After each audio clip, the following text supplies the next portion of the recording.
Hello everyone, welcome to তনুশ্রীর সাজকথা। এই ভিডিওতে ফার্স্টেই আমি তোমাদের সবাইকে অনেক অনেক অনেক ভালোবাসা জানাতে চাই, কারণ আগের দিন আমি দেখলাম তোমরা আমার কথা শুনে অনেকেই আমার চ্যানেল সাবস্ক্রাইব করেছো। তার জন্য অনেক অনেক অনেক অনেক ভালোবাসা এবং অনেক অনেক ধন্যবাদ। এবং বাকি যারা করোনি তারাও ঝটপট আমার চ্যানেলটাকে সাবস্ক্রাইব করে দাও এবং লাইক, কমেন্ট এবং শেয়ার করতে কিন্তু ভুলো না। তো প্রতিবারের মতো এবারেও আমি মেকআপ ভিডিও নিয়ে চলে এসেছি, কিন্তু একটা টুইস্ট হলো এটাই যে প্রতিবারে যেমন একজন ব্রাইড থাকে, এখানে কিন্তু একই বাড়িতে দুটো ব্রাইড। আরে না না, আবার তোমরা ভেবে পেলো না একটা ছেলেই দুজনকে বিয়ে করেছে, সেরম কিছু নয়। এই দুজনের সম্পর্ক হচ্ছে বৌদি এবং ননদ। সেই জন্য এদের মিষ্টি সম্পর্ককে আরও মিষ্টি বানাতে এরা দুজনে একসাথে তাদের অ্যানিভার্সারি পালন করছিল এবং দুজনারই সাজানোর দায়িত্ব পড়েছিল আমার ওপরে।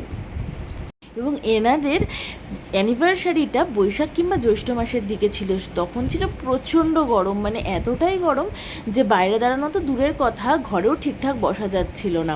তো ফার্স্ট ক্লায়েন্ট আমার রেডি।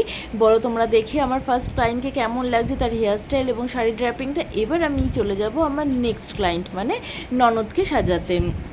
তোমরা অবশ্যই দেখে বলবে আই মেকআপটা কেমন হয়েছে এবং শাড়ির সাথে বা তার লুকের সাথে পারফেক্টলি ম্যাচ হয়েছে কিনা। এবার আমি চলে যাচ্ছি তার ননদকে সাজাতে, এবং ননদের বিফোর লুকটাও তোমরা এখন দেখে নিচ্ছ এবং আফটার লুকটাও তোমরা দেখে নেবে।